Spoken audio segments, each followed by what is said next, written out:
you, Mr. Lakhani. Thanks a lot. Now, today we have a wonderful session, and we have some stalwarts in a small incision cataract surgery and a bariatric surgeon also with us. We have Professor KPS Malik, Professor Lahane, Professor SP Singh, myself, then Professor Ruchi Goel, and Professor Ragini Parekh, Professor Chama, and Pranav. So we have these many speakers and we have to stick to our timing, 8 minutes. And it would be better if we finish a little earlier at 7 minutes so that we can discuss some questions also. And I'm so happy to see all the speakers here. Professor Lahane sir, we had all supported you. And still we know that you'd be the president next year, definitely. And we are all with you all the time. So with these many words, I think SICS is a very, very important subject. I would begin with myself and gradually, because then we will be having the SICS in coexisting diseases. So basically, I want to just discuss this about a small incision cataract surgery. It's a faster surgery, as we all know. It achieves excellent visual outcome. It's very less expensive and requires very little technology. So these are the advantages of this, and my patients are usually like this in Kumbh Mela. We get these kind of patients who come to us, and talking about the cost to them is not good. So we have a patient like this who is coming to the MDI hospital. All these are also patients. They are pushing this, and the rickshaw man with their all these things, they come to our hospital, and most of the patients are poor. And I always say that there are two persons in this world, Mahatma Gandhi and Mother Teresa, who are remembered because they served the poor.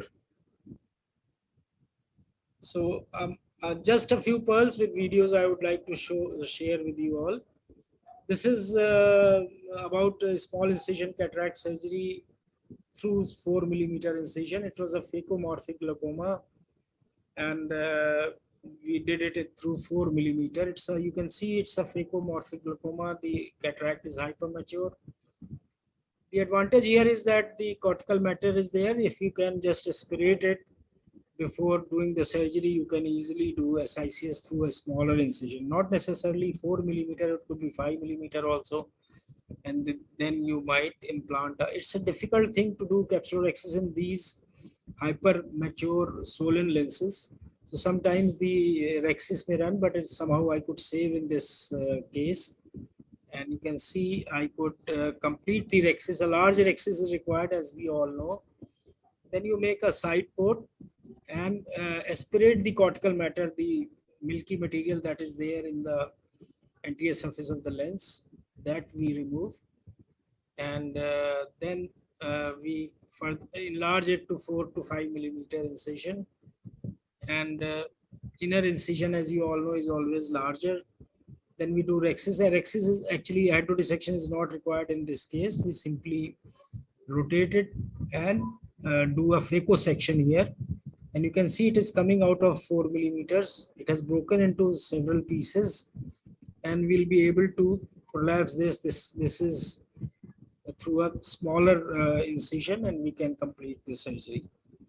The second one is limbal relaxing incision. How should we apply limbal relaxing incisions? Because we induce some astigmatism in our patients, so that needs to be corrected. In a patient who has equal keratometry reading in horizontal and vertical meridian, you have to simply do LRI in the.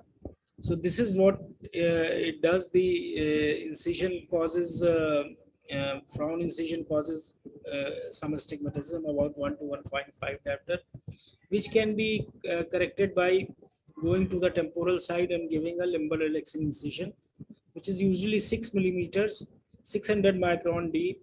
So this will negate the astigmatism that you have done through this. And you can see this incision has been given limbal relaxing incision. And then you continue with the usual routine way the SICS is completed in this way.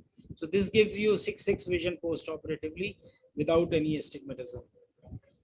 This is a technique which I learned from Professor KPS Malik and Ruchi. And in these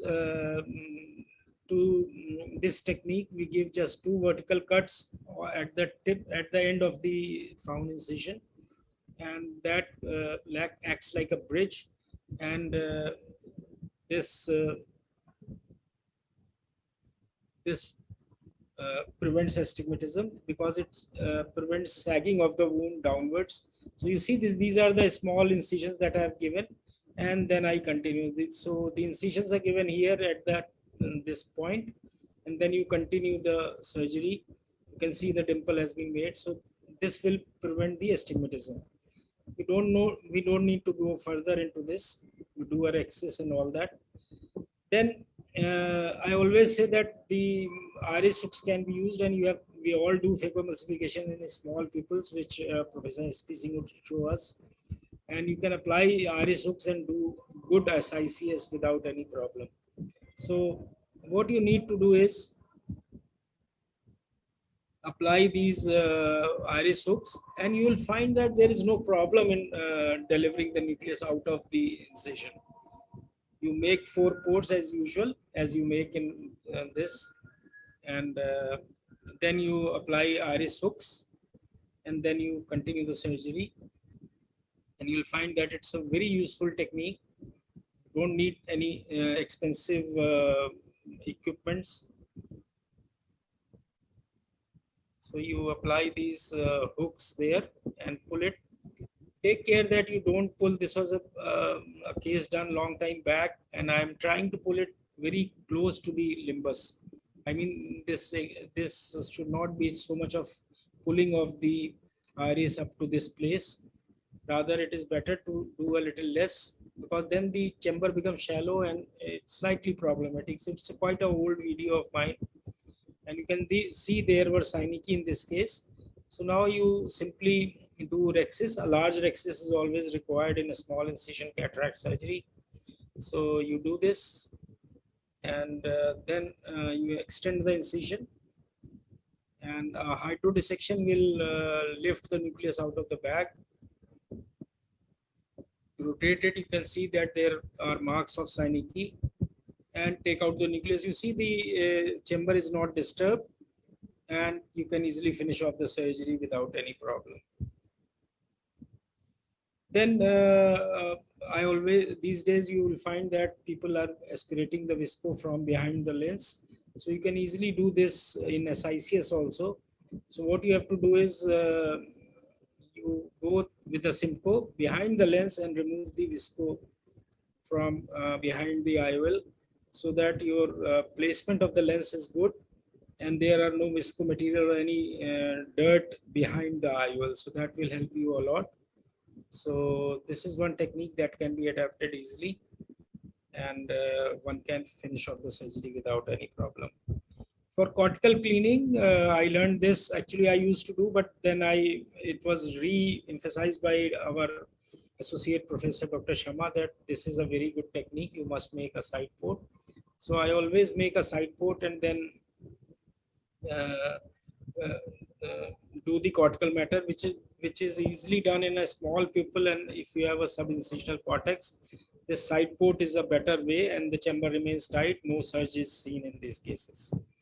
Then if you have a dialysis, supposing while doing this surgery, you get this was about 10 years back. I was showing this case to one of the professors there, and I created this zonular dialysis, and I was really so much worried and ashamed that I have done it, but it happens with all of us.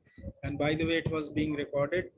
So what I did was that this surgery was going smooth, and when I tried to take the nucleus out of the bag, I just shifted the nucleus to this side, and the nucleus is just a minute.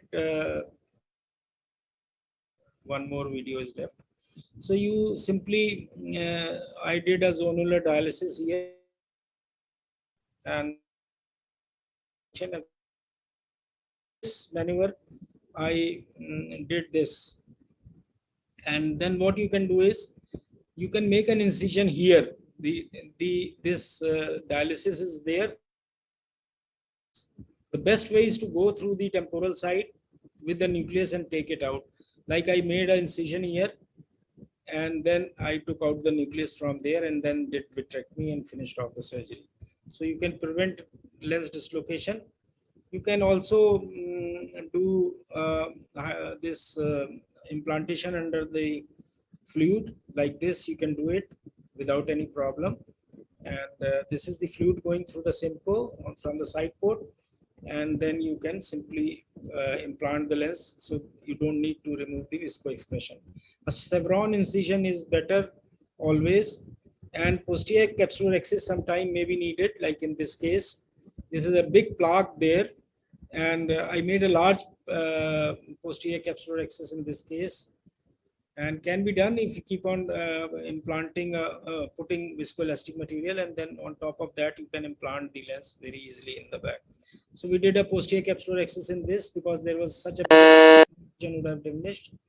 So this is my last video. You can see I was able to achieve a good posterior capsular access, and a good biometry of course is required. Thank you so much all the delegates and my co-speakers. So